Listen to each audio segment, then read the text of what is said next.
Irmão Léo, o senhor também passou por um segundo grande livramento. Conta pra gente como é que foi. Marcelo, na época a Adriana estava com 4 meses de idade. Foi exatamente em julho de 1974. E eu tinha chegado à empresa, eu trabalhei 12 horas na empresa, então eu cheguei muito cansado e fui logo dormir. Tomei meu banho, fui dormir, fui para a cama, fui dormir. E aí, como era costume, a energia sempre faltava. E a Marlene, sempre que faltava energia, ficava em desespero. Acendia a vela, procurava lanterna. E ela, eu vi que lá da cama, eu vi lá na cozinha ela acendendo uma vela e colocando naquela tampa de aerosol. Aí eu falei, Marlene, coloca no centro de um prato, porque se ela cair, ela não vai fazer muita coisa não. Agora aí vai queimar esse plástico e vai criar problema. E nesse, falei e desmaiei de sono, estava muito cansado. E por volta de 3 da madrugada, tive uma visão que a casa estava pegando fogo. E eu acordei e, de fato, a casa estava pegando fogo. Que isso? A Adriana estava lá se batendo no berço, com falta de oxigênio, devido à fumaça, né? Massa tóxica. E o criado mudo estava pegando fogo. A Marlene já estava dormindo também. Marlene dormindo. E aí eu vi que a vela queimou o plástico, passou para o criado mudo, pela madeira. E estava pegando fogo nas gavetas, na roupa das gavetas. Aí eu corri, peguei a Adriana no colo e acordei a Marlene, sempre para fora. Deixei a Adriana no colo da Marlene e voltei para dentro de casa e tentei apagar o fogo. Ainda andei sapecando a mão na hora do apavoramento, né? Conseguiu apagar o fogo? Consegui, Conseguiu. consegui. Joguei um lençol, joguei pano molhado, fui acalmando e aguardamos mais ou menos umas 2 horas para poder entrar, para poder sair a fumaça de dentro da casa. E eu creio, Marcelo, que isso aí exatamente foi no mês de julho, na época de aniversário de casamento. O adversário queria frustrar a nossa alegria da comemoração. Na verdade, nem chegamos a comemorar ainda. E esse foi realmente um segundo grande livramento, porque a família inteira, né? Eu, a Marlene, minha filha, primeira filha, Adriana, ia morrer, né? Sufocado, com a fumaça, ou até mesmo queimado, né? Na hora que percebesse, às vezes seria tarde demais. Exatamente. Que bênção, que glória. E hoje eu não esqueço essa cena porque foi algo assim muito tocante, sabe? Porque a primeira filha que nós tínhamos, né? Que nós temos, e a gente estava muito feliz com a Adriana, vindo a Adriana, né?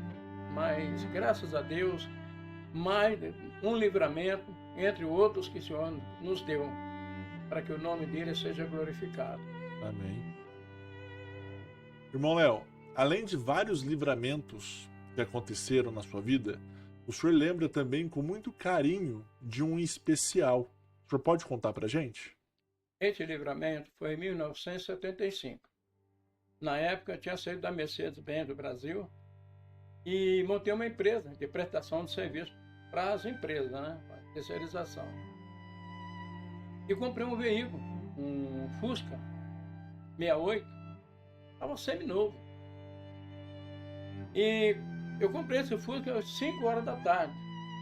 Eu estava, inclusive, tirando a habilitação. Cheguei todo feliz na minha casa por volta de 5 horas.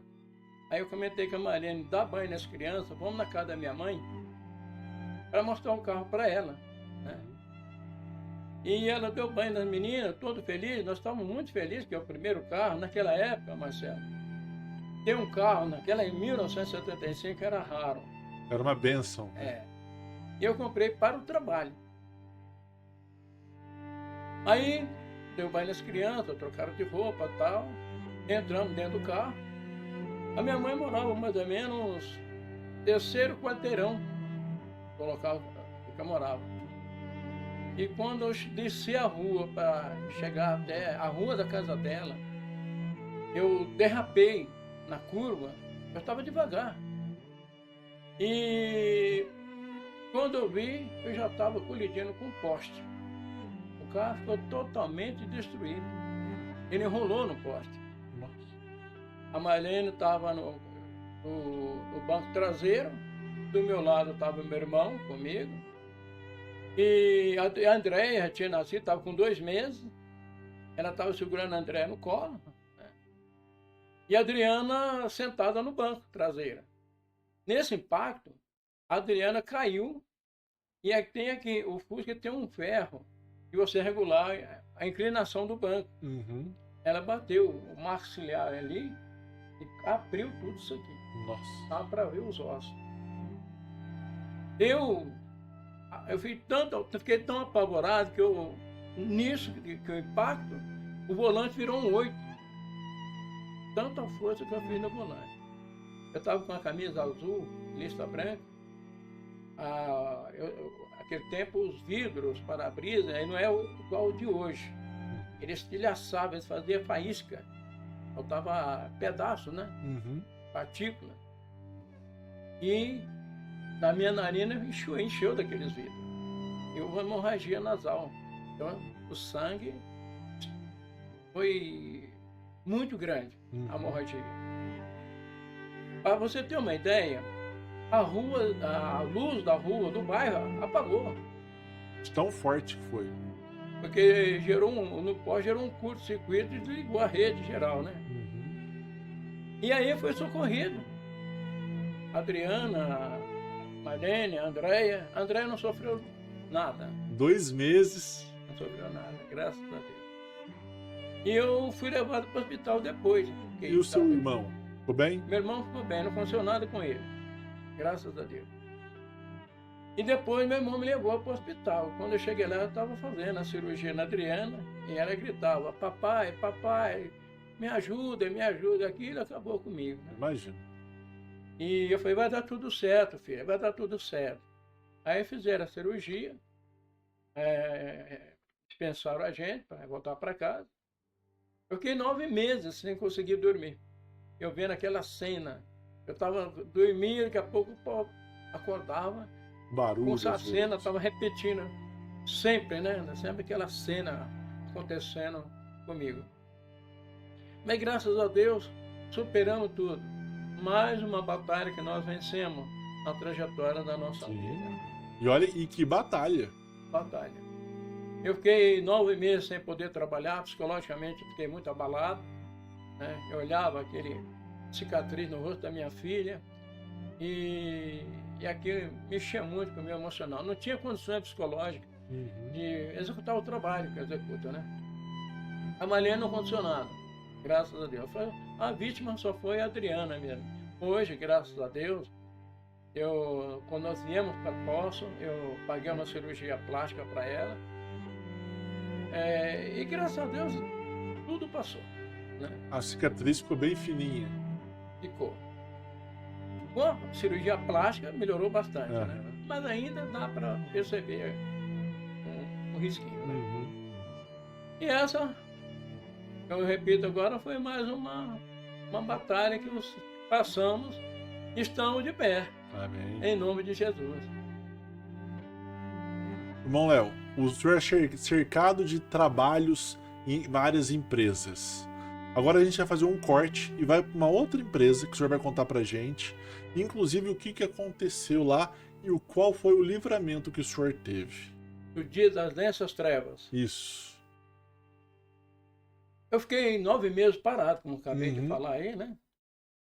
E porque não tinha condições psicológicas de agregar numa empresa, né? E nem também tocar a minha empresa. Mas depois desses 9 meses, as coisas começaram a normalizar psicologicamente, né? E aí eu comentei com a Marlene, falei: eu preciso entrar numa empresa. Que naquela época, Marcelo, era muito fácil, quem era qualificado, era só abrir o jornal da Gazeta, lá você tinha várias opções, né? Como a metalúrgica estava sempre em problema de crise, eu nunca fui de participar de greve. Eu sempre fui pedir aumento para o patrão, não dava, eu dava um chauzinho para ele e entrava em outra empresa com salário melhor. Aí eu entrei numa empresa, e nessa empresa química, indústria química, indústria de polipropileno, e comecei a trabalhar. Me destacava, eu sempre fui dedicado. Mas eu sempre tenho comigo uma ética. Eu vendo o meu trabalho, minha mão de obra para a empresa. Eu não negocio com o encarregado, com o líder. Meu compromisso é com a empresa. Respeito a liderança, mas não sou de bajular. E por assim ser, eu passei a ser perseguido pelo supervisor do meu setor. E ele tinha um costume, ele não chamava o pessoal da equipe pelo nome, ele assobiava a pessoa. E eu ainda pensei com meus botões, o dia que ele assobiar para mim vai dar problema. E aconteceu. Eu estava saindo da oficina em direção à subestação e eu ouvi uns assobios. Não liguei, continuei a minha trajetória. Daqui a pouco ele veio, tocou no meu ombro e disse: "Você não está escutando eu te chamar, não?" Eu falei: "Não." "Você me chamou?" "É, estou assobiando." "Eu não atendo por assobio. Eu tenho um nome, como você tem um nome. Eu te chamo pelo nome. Eu nunca assobiei para você, nem para os meus filhos assobiei, nem para minha esposa. Então eu tenho um nome. Eu digo que você me chamar pelo nome, vou te atender." Aí Era o que precisava. queimou a fita, entendeu? Eu percebi que ele ia procurar meio de me prejudicar dentro da empresa, como de fato aconteceu. Então, numa quarta-feira, eu saí para entrar às 4 da tarde, horário noturno, das 4 da meia-noite. Mas ao sair de casa, eu senti aquela tristeza, aquela angústia, aquela coisa ruim dentro de mim. Era que estava uma coisa me avisando que algo ruim ia acontecer. Mas tudo bem, eu tinha um compromisso com o meu turno, eu não podia faltar. Não podia levar para essas situações, porque compromisso com a empresa é compromisso. Sim. Né? E ele estava no horário administrativo, ele ia sair às 5 horas da tarde. Eu entrei às 4, fui para o meu setor, e ele chegou para mim e falou assim: "Encarregado." Ele me chamava de sobrenome, né? Passou a me chamar pelo sobrenome, Neves. "O Neves, por favor, teste esse motor para mim." Motor de 460 volts. Tudo bem. Pegou o megômetro, que é o aparelho de testar baixa isolação. Falei: ô Arruda, esse motor está com baixa isolação, ele está condenado. Ou senão tem que jogar na estufa para ver se recupera. "Não, mas eu quero que você liga ele." Mas não, mas se eu for ligar, vai queimar um fusível, vai perder meu tempo para trocar fusível. "Não, mas eu vou sair 5 horas, dá para você fazer isso rápido." Mas depois eu percebi que foi uma coisa montada para ele. Ele me pressionando. Aí tudo bem. Fui lá, liguei. Quando eu liguei, a chave estourou. 2 fusíveis. Falei: "Tá vendo? Dá para trocar o fusível, ligar de novo?" Uma pressão terrível. Falei: "Tudo bem." Aí fui lá no almoxarifado, requisitei 2 fusíveis e fui requisitar o saca-fusível, que é um que tem proteção para você. São fusíveis NH, entendeu? "Não, pega o alicate aí rapidinho, vamos." Quando eu liguei o segundo fusível, o alicate escorregou e pegou na outra fase. E nisso deu um tiro. O alicate até hoje o pessoal está procurando. Eu decidi desistir de procurar, porque não acho. Não acho. Ele derreteu. E meus olhos, eu estava assim numa distância assim, não, bem menor. Eu recebi o arco voltaico do curto-circuito, me cegou na hora. Eu não enxergava nada, via tudo amarelo. E depois eu senti aquela forte dor da queimadura. O meu cabelo queimou, o meu rosto queimou, a mão aqui ficou apenas... Virou um tipo de um torresmo, não tinha pele. Dá para ver os nervos, tudo branco. É porque eu sou canhoto, então essa mão sofreu mais. Aí fui socorrido, né? Hospital Bartira, né, em Santo André. E chegando lá, eles não usaram de misericórdia comigo, não aplicaram anestesia para tirar aquela sujeira de carvão, aquelas coisas todas. Eles só passaram um gás, limpou e jogou um produto, para mim era meteolástico, que queimou. E Que me tá- enfaixaram a mão, Tava muito queimado, né? enfaixaram a mão com gás e falou, volta amanhã para fazer o enxerto, a cirurgia do enxerto. Tudo bem, eu fui para casa, sobrancelha não tinha, que queimou tudo. Agora é engraçado, claro, mas na hora foi Na grande, hora foi né? complicado, Marcela. Aí quando eu cheguei em casa, que a Helene me olhou para mim, ficou apavorada, eu falei, não, calma, fique em paz. Aí no dia seguinte, eu fui lá para fazer o enxerto na mão, né? Primeiro passei pelo médico. Aí o médico falou assim, olha, você vai ficar com sequela. O seu nervo vai ficar atrofiado. Como de fato, queimadura de terceiro grau em parte elétrica deixa sequela mesmo. E você ficar afastado uns 9 meses. Já vou marcar aqui afastamento para 9 meses. Você vai fazer o enxerto ali e nós vamos te acompanhar. Tá bem. Quando eu cheguei no setor de enfermaria, o enfermeiro foi abrir o gás. Quando ele chegou na terceira camada, Tá tudo a grudado. carne estava grudado, a carne subiu e fechou por cima. Aí ele falou, olha, não tenho o que fazer, vou ter que fazer isso aqui, E vai doer muito. vai doer muito, segura aí. Eu desmaiei. De dor. Ele arrancou aquele pedaço de carne grudada no gás. Ele falou, vou pôr um remédio aqui, vou fazer um outro curativo e volta amanhã para nós tentar fazer essa enxerto. Tá bom. Voltei para minha casa. E aí a minha sogra foi nos visitar. Aí minha esposa contou para ela, ele sofreu um acidente lá na empresa, queimadura e tal. Aí ela falou assim, a velhinha falou assim, ô velhinha abençoada, viu? Olha, coloca aí uma pomada muito boa, chama Paraqueimol. Eu não acho mais essa pomada no mercado, na farmácia. Aí, Marlene, então vai comprar para mim. Marcelo, por incrível que pareça, Não precisou de passei enxerto. aquela pomada, aliviou as dores. Conclusão, 15 dias eu voltei para o trabalho.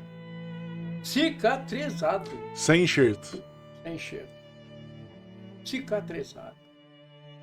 Irmão Léo, o seu supervisor não sofreu nenhum problema com o acidente que ele ocasionou. Eu não entendi. O seu supervisor, na hora que ele pediu pra você mexer no motor, ele não foi punido por isso. Foi? Não, ele não foi punido. Uhum. Inclusive o gerente, que era o japonês, né? Nosso gerente, que estava acima dele, também estava lá do lado, sofreu uma queimadura, furou até a calça dele. Nossa. A agulha queimou a parte do corpo dele. E ocorre que é o seguinte, a gente, Marcelo, não está preocupado com a punição do outro, Uhum. mas Deus é justo. Ele ia entrar na punição de Deus. Uhum. E aí ocorre o seguinte, que eu voltei para trabalhar 15 dias depois, passei pelo médico da empresa, o médico examinou e falou, você está apto para o trabalho todo. Então vou mandar comprar luva de pelica para você colocar, para evitar que a sua pele está muito fininha. Uhum. Dá para mexer? Eu falei, mexendo para ele, vai aqui, tá. Rapaz, interessante, rapaz. Complicado, é um milagre aconteceu De isso. 9 meses para 15 dias. Aí eu cheguei no setor. Quando o encarregado me viu, com a mão perfeitinha, e na hora que o acidente, a gente tira foto, faz um monte de coisa, né? Uhum. Ele viu a situação que estava na minha mão. Ele ficou surpreendido, né? Ele disse assim, mas já voltou? Eu falei, sim, já voltei, estou apto para o trabalho. Continua normal. E ele sempre agindo de má fé comigo. Mas eu sempre, percebendo as artimanhas dele, sempre me esquivando, né? Sabia que em qualquer momento ele poderia armar mais uma armadilha para mim. Uhum. Então esse livramento aqui, dessas trevas, Eu já fui avisado na minha casa, porque eu sentia algo assim, sabe, de ruim, que algo ia acontecer. E como de fato aconteceu, né? Isso aí foi mais um livramento. E no decorrer dessa nossa narração aqui, nós vamos perceber que em todos os momentos, Marcelo. É. E aí o senhor até comentou da chaminé, né? Que é o caso da chaminé, não é isso? Quando o senhor retorna pro trabalho? O senhor retorna pro trabalho. Retornei para o trabalho. Aí ele pediu pro senhor ver uma chaminé. Tá. É que eu tô falando. Ele não se conformou com aquela situação. Vou dizer, eu sentia que eu queria preparar uma outra armadilha. O meu setor, Marcela, era somente da manutenção nos motores, nos equipamentos. Não tinha nada a ver com iluminação. Esse trabalho de iluminação era um pessoal da empreiteira que fazia. Aí um dia eu cheguei lá no setor, isso passou mais ou menos 5 meses. E ele falou para mim, Neves, tem uma ordem de serviço aqui para trocar a lâmpada da chaminé da caldeira, a lâmpada piloto. A lâmpada piloto é aquela que fica piscando. É muito alto. Alguma aeronave vê que ali tem algo que ela não pode se aproximar, né? E você ela troca para mim? Eu não questionei, não. Fui trocar. Só que foi algo assim tão oculto que ele estava planejando, porque esse tipo de trabalho ele tinha que questionar a segurança para preparar tudo, o sistema de segurança para mim trabalhar, fazer um trabalho com segurança, né? Ele não fez, não mandou a papelada lá para a segurança, o pessoal me acompanhar. Ele simplesmente pressionou, aí tem que ser para hoje o serviço aí. A chaminé da caldeira, ela dá quase 40 metros de altura. Muito alto. Ela começa um diâmetro de uns 3 metros embaixo, na base, quando ela finilando, ela tipo de uma telescópica, né? E ela tem uma escada tipo marinheiro, pro lado de fora. Você tem que subir pro lado de fora. Então, chegando lá, eu percebi, eu tinha que colocar o pé no guarda-corpo, que é um arco que fica, né? E o outro na boca da chaminé da caldeira, para poder trabalhar. E não tem aonde você colocar um cinto de segurança. Não tem como colocar onde. E eu peguei e tirei o holofote, que é tudo com prova de explosão, né? Tem que rosquear tudo, desrosquear. E por incrível que pareça, a lâmpada estava quebrada e o soquete estava lá, só o soquete. A lâmpada explodiu lá dentro.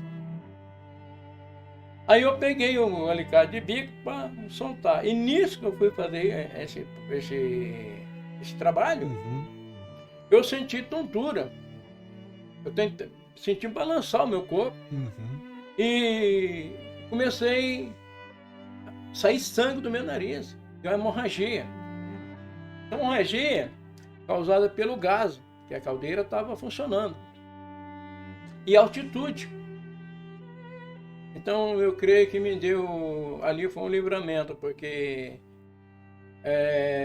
o médico falou para mim, você sofreu um AVC lá em cima. Nossa. Só que a veia estourou e saiu sangue na narina. E nessa, eu desci da escada, a roupa molhou toda, o uniforme ficou todo vermelho de sangue. Eu fui descendo devagarzinho, tonto. Quando eu cheguei na parte térrea, eu encontrei com o chefe dele, que era o gerente geral. E esse gerente geral, ele tinha muita amizade comigo, ele gostava muito de mim. Estava esse gerente geral, juntamente com o engenheiro da segurança, Nelson Cristianini. E o japonês, que era o chefe geral da elétrica, falou, Neves, o que está acontecendo com você? Quem é esse sangue? Aí contei a história para ele, né? Rapaz, mas que você não é para esse serviço. Nós temos uma empreiteira que fala, não, mas eu estou atendendo a ordem do meu supervisor. Não, vai para a enfermaria, vem lá para estancar esse sangue, toma remédio, se for preciso, vai para casa e troca desde o seu uniforme e nós vamos ter uma reunião. Aí fui para a enfermaria, fiquei lá um tempo, eles conseguiram estancar o sangue. E eu voltei para o meu setor. Mas quando eu voltei para o meu setor, os colegas falaram, olha, está acontecendo um negócio aí, rapaz. Chamaram o chefe aí, urgente, está na reunião, não sei não. Tudo bem, eu não desejo mal para ninguém, né? Daqui a pouco ele chegou, despediu do povo, foi mandado embora sem direito. Então, esse caso aí, Marcelo, faz me lembrar do livro de Esther, a história de Esther. O tio dela, um Mardoqueu, e tinha um tal de Naamã, que era o superintendente do rei Assuero. E esse Naamã estava procurando meio de enforcar o Mardoqueu. O Mardoqueu era judeu. E por fim, ele acabou sendo enforcado no lugar de Mardoqueu. Mudou a história. Tanto praticar o mal voltou para si. Exatamente. E sempre quando eu lembro desse cara, inclusive agora, eu estou lembrando dessa passagem. A Bíblia fala assim: muitos são as aflições do justo, mas o Senhor os livra de todos. Eu sou Bíblia, eu vivo ela, entendeu? Eu amo a palavra de Deus, porque ela se cumpre 24 horas na minha vida. Mesmo nesses casos, e aí que a gente vai entrar também mais para frente, nessa época o senhor ainda não era convertido, mas Deus já atuava de forma presente e viva na sua vida. Exatamente. Exatamente. Eu tinha um chamado de Deus, só que eu não entendi esse chamado. Deus me dava livramento, eu agradecia, e às vezes nem agradecia. Passava batido, não tinha tempo para agradecer, né? E para fazer uma análise. Achava que era sorte. E sempre ele me dando livramento, sempre me chamando em visão, pregando para mim em visão. Eu era considerado, sabe, conhece eu falar de bagre? Não. Peixe de couro. Ele fica lá embaixo, na lama. E quando você fisga ele quer voltar para a lama, ele quer ficar lá escondidinho. Eu estava fisgado por Jeová. E não sabia. Mas um dia ele puxou o molinete. E esse molinete, rapaz, nem que vinha só a cabeça. Já e fica muda. o corpo lá. Mas o que Deus quer de nós é isso aqui. Né? Eu glorifico ao meu Deus de corpo e alma e espírito. Amém. Porque as experiências não é o conhecimento, mas a experiência fala muito mais alto. Este Deus Todo-Poderoso que eu glorifico, que eu amo, que exalto, Ele é maravilhoso. Na tua vida, na minha vida, na vida de todos nós. Verdade. Irmão Léo, esse supervisor, ele chegou a conversar com o senhor depois? Não? Só foi embora? Não, ele foi embora. Ele simplesmente baixou a cabeça, despediu do povo, dos colegas. De mim ele nem despediu. Ainda achou que a culpa era do senhor. Ele não despediu porque quando ele entrou no setor, eu tinha ido no sanitário. E quando eu voltei, os colegas falaram, olha, foi mandado embora. Né? Pegou as coisas dele aí e já foi embora. Que bom. Mas, né? só que, infelizmente, Marcelo, essas pessoas elas têm costume, elas saem frustradas, mas deixam uma raiz. Entrou um outro. Esse outro também estava na minha cola.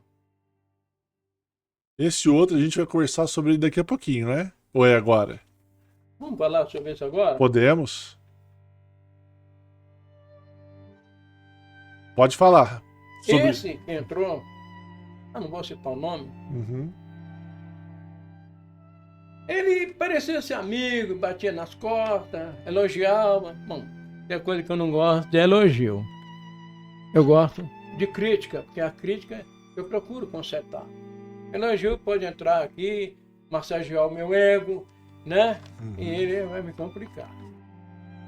E quando foi um dia, isso acho que não tá no teu enquete. Quando foi um dia, ele falou para mim, ô Neves, pega 2 ou 3 pessoas da empreiteira e vai dar um reapelo no barramento do painel W14, de 4.160, olha só. Tudo bem, mais uma vez falhou. Esse procedimento tinha que acionar a segurança. Tinha que desligar o equipamento, colocar cadeado da segurança, da parte elétrica, da parte de produção. Não foi feito nada disso. O negócio debaixo do pano, igual o outro. Aham. Tudo bem. Fui lá, requisitei 3 funcionários da empreiteira. Mandei que eles pegassem as ferramentas. E nós fomos para a subestação. E cheguei lá, começamos a abrir a porta traseira, as tampas traseiras, né, do equipamento. Mas eu tinha conversado com ele, escuta, esse equipamento está desligado? Ele comentou, eu mandei o Ferrato desligar. Ele desligou. E nós tiramos as tampas traseiras. E eu peguei uma chave de boca e fui o primeiro a entrar lá dentro. Mas quando eu fui entrando, me aproximando uma distância aqui de um metro, mais ou menos, eu senti algo pegar no meu peito aqui e me empurrar para trás. Como se para mim fosse um campo magnético. E foi me empurrando para trás. Aí eu falei para os 3 companheiros, falei, olha, volta lá para a mesa. Fica naquela mesa, que eu dou uma olhadinha nesse equipamento. Quando eu entrei na outra sala, onde aciona o 88.000, que desliga o 88.000 e consequentemente desliga o 4.160 volts. A lâmpada estava piscando. Estava indicando que estava ligada. Nossa. Aí eu desliguei. Mas quando eu desligo, você escuta um estrondo, é um vácuo. Dá um tiro, mas é um tiro de ar comprimido, que é instantâneo. O disjuntor desliga instantâneo. E nisso que deu aquele estrondo, não que foi problema, é o desligamento do disjuntor. Ele escutou lá da sala, que como daqui mais ou menos dá uns 60 metros de distância, e ele veio. Provavelmente, na minha maneira de pensar, caiu na Arapuca. Mas aí eu olhei do outro lado, na frontal do painel, estava lá um colega, faço questão de não citar o nome, que até já morreu. Isso foi uma segunda-feira, não, terça-feira. Aí eu falei para ele, ô rapaz, você não desligou o equipamento? Ia morrer eu e mais 3 pais de família. A resposta dele foi essa. Se dane, não é eu que vou morrer? Não é minha família? Nossa. Eu falei, olha, eu não vou te entregar da gerência, a segurança, que você precisa desse trabalho.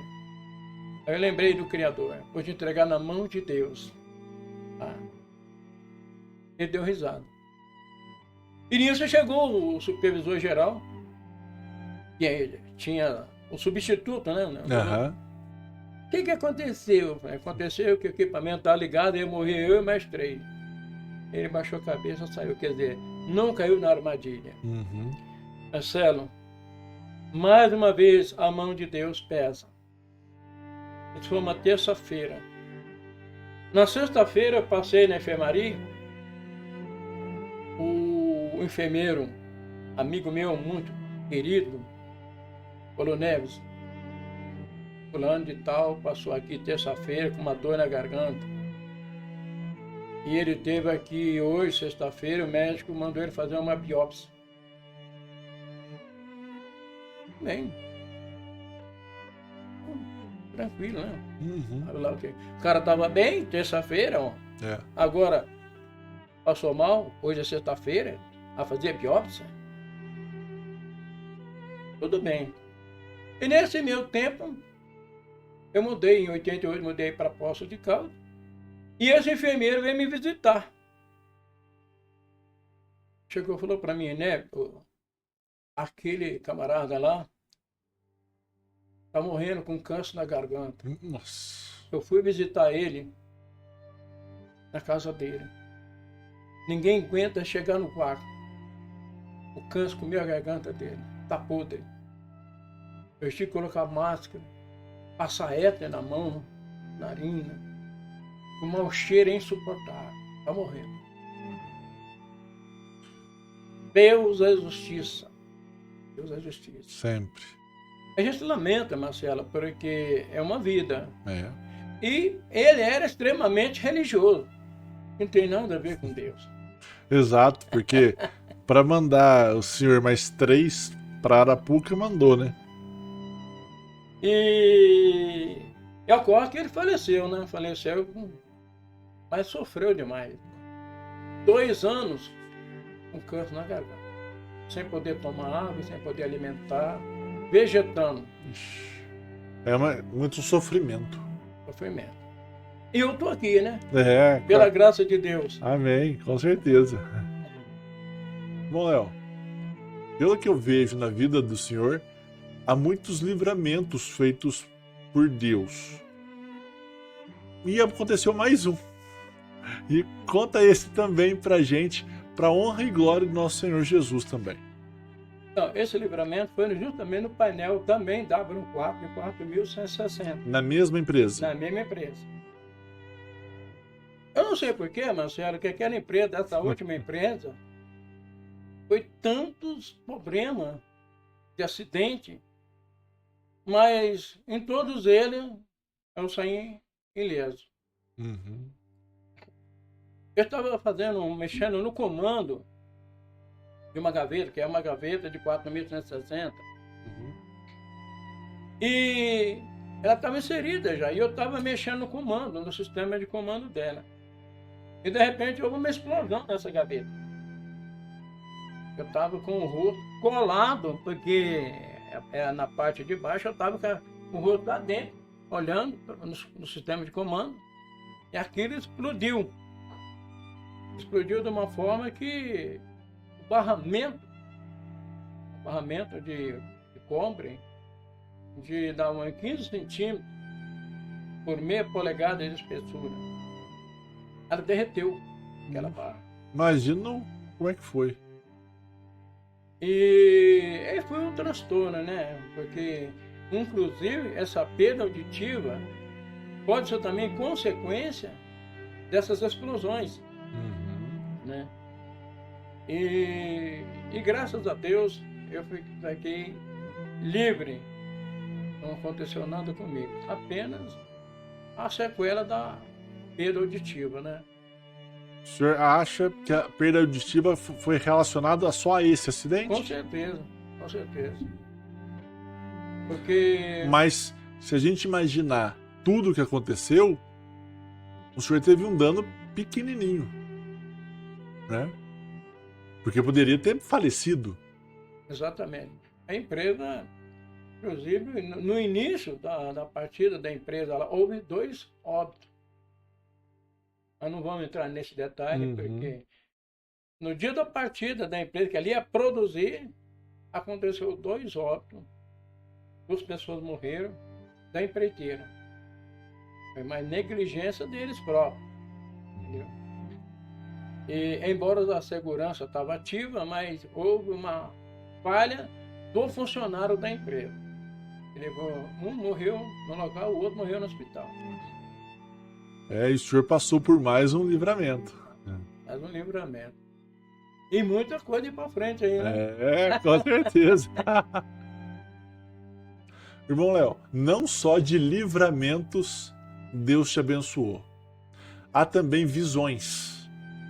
E dentre as visões, o senhor teve uma muito interessante, que é relacionado às 7 cartas. Conta um pouquinho pra gente como foi.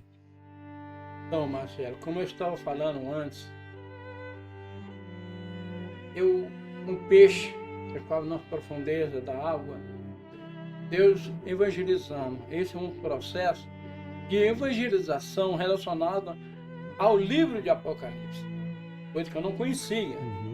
Eu lia muitos livros, porque eu estudava ufologia, a área religiosa que eu estava me ensinava, falava que espírito evoluído, que existe em outros planetas. Uhum. Então eu comecei a estudar ufologia, essas coisas todas. Uhum. Mas nunca tive interesse de ler a palavra de Deus, que é a Bíblia. E eu tive uma visão muito interessante. Eu estava indo de cidade de Mauá a sentido Santo André. E quando eu cheguei na avenida que separa essas duas cidades, é um marco divisório, era por volta de meio-dia. Eu parei para descansar, eu estava indo a pé. Uhum. E olhei para a minha direita, havia um terreno baldio de esquina. Uhum. Na frente é uma empresa Cofap. E eu olhei, tinha uma árvore frondosa, verdinha, flores bem verde. E tinha 7 jovens debaixo daquela árvore. E ele estava com um livro preto na mão e um envelope branco. Uhum. E olhava para cima. Os 7 olhando para cima. Curioso, eu vou ver o que eles estão olhando lá para cima da árvore, lá para a copa. Aí eu cheguei e perguntei por um deles: o que vocês estão olhando aí para cima? Nós estamos esperando 7 selos para enviar 7 cartas para 7 igrejas. Ah, tá ok. E acordei. Isso foi na visão de terça para quarta. E na quarta-feira era a minha folga de trabalho. Uhum. Acordei de manhã, aquela 7 selos, 7 cartas. O senhor ficou intrigado com o sonho? Fiquei, porque eu nunca vi aquela coisa na minha vida, eu nunca li nada a respeito, né? Aí acordei por volta de 10 horas da manhã. A Marlene falou assim: vamos para Santos, na Praia Grande? Eu falei: mas eu não estou a fim de ir para a praia, não. Da minha casa, a praia é 70 quilômetros. Uhum. Ah, vamos lá, as meninas querem ir na praia. Eu falei: não estou afim. Mas aí começou a insistir muito. Aí eu falei: tá bom, eu vou visitar meu cunhado que mora na Praia Grande, eu já aproveito e faço uma visita para ele. Uhum. E nós fomos. Chegamos lá por volta de 11h40. Naquele tempo eu chutava um pouco, era meio louco. Não conhecia as regras de Deus. E chegando lá, fomos para o apartamento do meu cunhado. Meu cunhado era recém-convertido da Igreja de Deus e Amor. Aí conversa vai, conversa vem. Eu falei: ô Sebastião, por acaso tem alguma casa lotérica aqui por perto? Eu tenho, no calçadão aí tem uma lotérica aí. Por quê? Vamos dizer que você vai jogar. Ô, rapaz, naquele tempo era lote por número, né? Uhum. Tinha lote por número. Depois começou o negócio esportivo, né? Rapaz, eu tive um sonho aí. Eu acho que chegou a sorte grande, viu? Aí com tanto 7. Mas essas coisas, esses comentários que faz, não é a gente mesmo. Sim. É Deus que põe na boca para sair outro resultado. Uhum. Falou: mas quanto sonho? Quando eu relatei o sonho para ele falou: rapaz, Deus quer falar contigo. Isso aí está no livro de Apocalipse. Dá um tempo aí. Lá pegou a Bíblia. Apocalipse capítulo 2. As 7 cartas. As 7 igrejas da Ásia Menor. Deus quer falar contigo, rapaz. Isso é coisa, uma visão tremenda. Você tem que ler a Bíblia. E ó, no meu ouvido, né? Tá bom, mas para que eu fui contar esse sonho para o meu cunhado? Já querendo me contagiar. E aí, fiquei o dia inteiro, nem na praia eu fui. Fiquei por ali, meio perdidão, preocupado. E ele falou: Deus vai continuar falando com você, hein? Tá bom. Voltei para casa por volta de 5 horas da tarde, dirigindo, mas daquela preocupação, né? Uhum. E que será que Deus vai falar comigo daqui para frente? Será que ele vai puxar a minha orelha? É. Né? Preocupado, né? Bom, aí tudo bem, passou e tal. E continuei a vida normal, né? E estamos aí, né? Caminhando, né? O senhor, então, depois que o cunhado do senhor relatou o sonho, o senhor gostou, mas ficou por isso mesmo, né? Eu a princípio fiquei impactado, né? Fiquei assim, mas preocupado também, né? Mas será que realmente é Deus que está falando dessa forma comigo? Uhum. Porque depois que ele leu lá o Apocalipse capítulo 2, o livro de Apocalipse, aí eu vi que realmente tinha sentido, né? Mas, depois com o tempo, desconsiderei. Foi levando a vida, né? Levando a vida, né? Uhum. Torta, né? Bom, Léo, o senhor realmente é cercado por visões. Agora o senhor teve uma outra visão. E essa visão tinha Jesus. Conta um pouco como é que foi essa experiência. Marcelo, esse mestre Jesus, aleluia, ele não julga pelas aparências. A paciência dele para conosco é muito grande.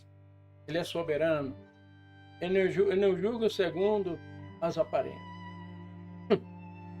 1982. Essa foi uma das visões que marcou muito a minha vida. Nessa visão eu estava indo no campo verdejante, sentido norte. Sabe aquele, quando você anda no passo, onde passa o gado, fica aquele trilho marcado? Eu estava num trilho daquele, andando no sentido norte. E era por volta de meio-dia. E quando eu estava caminhando, eu escutei um estrondo muito grande, que a terra balançou, tremeu o solo, com o estrondo de abalar a terra. E um fogo, uma bola de fogo, tipo um relâmpago, saiu do sul, sentido norte, e virou para o lado oeste, o lado de cá. E eu olhei, o tempo estava azulzinho. Aparece uma nuvem branca, enorme, e lá em cima um ser de branco. Cabelo longo, branquíssimo, a roupa resplandecente, um cinto de ouro. As mãos dele saía raio de luz. E tinha um tipo de um arco, parecia um arco-íris na frente assim dele. E ele disse uma palavra: vinde a mim todos que estáis cansados e oprimidos, e eu vos aliviarei. E naquele momento eu olhei, naquela época, mas eu estava entrando em depressão. E eu olhei para baixo, havia multidões e multidões que olhavam para cima. Não era só eu que estava ali, tinha muita gente que estava olhando para a nuvem. E ele disse: eis que eu, o Senhor, farei uma grande chamada. Aleluia. E aí eu, na minha ignorância, pensei comigo: é lógico, ele vai chamar por ordem alfabética. E meu nome é letra L, até ele chegar lá, vai demorar, eu tenho pressa de chegar no meu destino. E eu virei as costas para ele, continuei caminhando. E ele bradou a voz: tu sentirás a minha chamada. Aleluia. Olhei para trás, olhei, cadê isso? Desapareceu a visão. Isso, Marcelo, é algo muito interessante. E aí, meu Deus, eu tenho que ligar para meu cunhado. Aí liguei para ele. Esse sonho não foi um sonho simples. Falei: Tião, seguinte, rapaz, eu tinha um sonho. Hoje eu sei que é visão. E o sonho, Marcelo, você esquece. A visão não. Ela permanece na tua mente, no teu coração, enquanto você viver.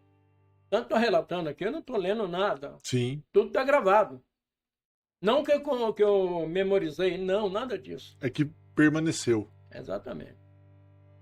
Aí eu passei para ele: olha, e aquele homem de branco disse: vinde a mim todos que estáis cansados e oprimidos, eu vos aliviarei. Falou: rapaz, eu falei para você que Deus ia continuar falando contigo. Espera aí. Foi lá, pegou a Bíblia. Mateus capítulo 11, versículo 28. Está escrito. Ele leu lá para mim. Agora, se ele nas nuvens, Mateus 24, ele virá sobre a nuvem e todos os olhos verá. Então, veja bem, para quem nunca leu a Bíblia, O sonho era a Bíblia. por isso que eu digo, ninguém pregou para mim. Jesus não permitiu. Ele próprio, através de visão. Que visão. Eu acho que eu sou uma pessoa agraciada, viu? Ah, com certeza. Glória a Deus. Amém. É por isso que lá em 1 Coríntios, capítulo 1, versículo 26, 27, 28, o apóstolo Paulo relata o seguinte: que Deus escolhe aqueles que não são para confundir os que são. Escolhe as coisas desprezíveis deste mundo para confundir as coisas grandes. Deus trabalha dessa forma, Marcelo. Quem usa aquele pequeno, aquele que não é nada, né? Eu costumo dizer que eu sou um átomo. Átomo é tão pequeno que ele não se divide. E eu não dou a glória de Deus para ninguém. É dele. É Aleluia. Sempre dele. Uma outra visão que o senhor teve, que também foi muito impactante, foi a visão relacionada aos peixes. Conta pra gente também. Essa visão dos peixes. Um chamar. Oh, glória a Deus. Foi em 1983. Aparece eu, nesta visão, indo no sentido agora sul, também no Pasto Verdejante. Eu nunca gostei de roupa social. Sempre sou do jeito que eu sou. Eu estava de sapato social, calça social, camisa social, branca, e um paletó aqui nas minhas costas, segurando aqui com o dedo. Eu caminhava também por um pasto, sentido sul. E quando eu estava caminhando, eu olhei uma ribanceira para o lado de baixo, eu vi um vilarejo. Casas pequenas, de barro, cobertas de folha de palmeira, e as ruas eram estreitas, de 1 metro. E havia muitas mulheres e crianças naquele local. Muitas seminuas, pobres, descalças. E as mulheres choravam, aquelas crianças também. Curioso, eu desci aquela ribanceira, cheguei para as mulheres e perguntei: por que vocês estão chorando? Nós estamos com muita fome. Eu falei: mas quando estão os vossos maridos? Ah, foram todos embora. Eu falei: olha, aí eu olhei, Marcelo, no sentido leste, um rio de água cristalina, não tinha fim. Ao lado do barranco do rio tinha uma árvore frondosa, enorme. E eu vi muitos peixes enormes sobre aquelas águas. Inclusive, aqueles peixes de escama amarela, eles faziam assim na água e o reflexo da escama dava com o sol das 3 horas da tarde. Olha. E fazia aquele arco-íris naquela árvore. Aí eu peguei e falei para uma das mulheres, falei: olha, você tem uma ferramenta aí, um enxadão, uma enxada? Eu vou arrancar a minhoca, vou pegar esses peixes para vocês. Aí eu tenho, meu marido deixou um enxadão aí, trouxe, estava saindo do cabo. Né? Eu bati, firmei, joguei o paletó no barranco e peguei o enxadão e fui cavar, tentando arrancar a minhoca, para ver, pescar ainda os peixes para a mulher. Só que aconteceu algo.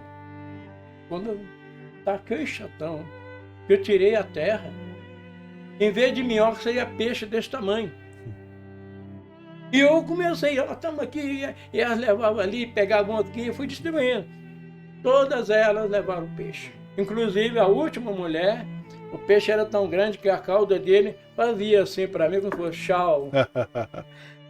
Não precisou nem da minhoca, então. Não, é o trabalhar de Deus. Deixa eu explicar aqui, talvez fazer uma analogia aqui. Deus, ele não precisa de ninguém se preparar para fazer a obra dele. Ele capacita. Em vez da turma, eu vou ir lá preocupar em estudar, fazer seminário. O que Deus me mostrou foi isso. Uhum. Porque quem está atrás, na verdade, você já foi num teatro? Uhum. Vamos mudar um pouquinho de assunto agora para entender? Sim. Você vê lá o ator, Uhum. lá no palco. Mas ele só está fazendo a obra do autor, Uhum. não é isso? O autor deixou escrito Sim. a peça para ele fazer. Mas você vê o autor? Não. Se você for lá nos bastidores, também não está lá, não. Uhum. Você sabe que existe, mas não vê. O autor desta obra, você não está vendo. Como eu também não. Mas eu sinto a presença dele aqui. Amém. Tá? Moléu simplesmente escreveu. É o autor que deu tudo. É ele que faz. O senhor era o vaso. E antes de eu me preparar para esse trabalho de evangelizar, de pregar, o senhor já me capacitou em 1983. Você vai pegar peixe? Então eu já vou te dar os peixes no lugar da minhoca. Tá entendendo, Marcelo? Uhum. Então eu prego aquilo que vivo e vivo aquilo que prego. E que eu aprendi do meu mestre. Sim, amém. Amém? Amém. Mas aí o senhor acordou com esse sonho. O senhor acordou com tendo essa visão. Aí o senhor ainda não entendia muito bem o que significava. Sim. Aí, continuando, tinha um pedreiro trabalhando para mim, chamava Esmeralda, já partiu para o céu faz tempo. Um homem de Deus. Ele era da igreja Avivamento Bíblica. Mas nunca me convidou para ir na igreja, muito menos pregou para mim. Era meu pedreiro. Talvez ele tinha medo de perder o cliente, né? Penso eu dessa forma, não sei. E aí ele estava trabalhando. Eu acordei de manhã, fui tomar café. Eu comentei com a Marlene, nossa, estou com vontade de comer peixe. Por quê? Deu palpite. É que eu sonhei com tanto peixe essa noite, distribuindo peixe para os outros. Uhum. Mas não contei os detalhes para ela. Uhum. Eu acho que eu vou lá na peixaria Cananéia, lá em Santo André, comprar peixe. Nós vamos almoçar ainda. Santo André, de Ribeirão Pires, Santo André, vamos daqui em Água da Prata. Uhum. Aí ela disse assim, olha, fala com o seu Esmeralda, o pedreiro, talvez precise de mais material, você já traz no carro. Uhum. Tá Já bom. aproveita a viagem. Aproveita. Aí eu fui lá, bom dia, seu Esmeralda. Ele era um baianão muito forte, alto, moreno. Trabalhava o dia inteiro adorando a Deus. Olha. Aí eu cheguei, bom dia, seu Esmeralda. Bom dia, tudo bem? Tudo bem. Seu Esmeralda, eu estou indo em Santo André agora. Vou lá na peixaria Cananéia. Inclusive, você está convidado para comer peixe aí no almoço comigo, viu? E eu quero saber se está faltando material aí para o senhor, material de função. Não, material dá para trabalhar até o fim de semana. Mas olha, você sonhou com peixe? Eu sonhei com peixe. É aquele lance que eu falei para você. Deus impulsiona a gente contar o sonho. Uhum. Ou a outra pessoa perguntar, né? E também não perguntaria, dessa vez perguntou. Exatamente. Mas como é que foi esse sonho do peixe? Aí contei para ele. O homem começou a falar uma língua esquisita lá, rapaz. Eu nunca ouvi aquilo. O que está acontecendo? O que está acontecendo? Esse homem ficou louco. Ele jogou a colher de pedreiro numa massa e veio apontando o indicador direito para mim. Tu será pescador de homem. Quando ele falou isso, rapaz, eu peguei meu carro e fui embora para Santo André. O senhor não tinha entendido muito bem o que era. Não era a minha linguagem, né, Marcelo? Não era a minha linguagem. Para mim, ele estava louco. Uhum. Aí fui lá, comprei o peixe, né? Trouxe para o almoço. Cheguei lá, ele não estava mais, ele foi almoçar e não retornou mais para o trabalho. Porque eu creio que ele foi tão tomado pelo Espírito Santo que o corpo dele não resistiu. Uhum. Né? E eu comi meu peixe tranquilo. E nem percebeu o real chamado que tinha naquela visão. Não percebi, Marcelo. Não percebe. Eu estava... Bom, a falta, eu sempre digo, para conhecer as coisas sobrenatural, Porque Jesus disse para Nicodemo: necessário você nascer da água e nascer do Espírito. O que nasce da água, o que nasce da carne é carne. O que nasce do Espírito é Espírito. Nicodemo, sendo um mestre letrado, né? Ele não estava entendendo a linguagem de Jesus, porque ela aprende no sentido espiritual. Então eu precisava nascer da água, que é o batismo nas águas, nascer do Espírito para entender as coisas espirituais. Mas o tempo, ele estava me preparando, né, Marcelo? Eu estava na escola de Jeová. O senhor já estava na escola e nem sabia. Nem sabia. E já estava aprendendo lições. Exatamente. Aí eu vou até antecipar um pouco aqui. Em 2003, eu estava evangelizando a João Pinheiro. E quando eu cheguei em frente a Apocalipse, eu estava muito cansado, o sol estava muito quente. Eu sentei num daqueles banquinhos, debaixo da árvore. O mestre falou comigo: lembra, meu servo, da visão dos peixes? Que você duvidou do meu servo, que tu seria pescador de homem. Veja bem quantos peixes você tem pegado para mim. Mal sabia o senhor. Aí, meu amado, eu comecei a chorar lá debaixo da árvore. A turma passava: esse cara tá ficando louco, ele tá com um problema muito sério. Mal sabia que era alegria. Ai, glória a Deus, é maravilhoso, é mesmo. Amém.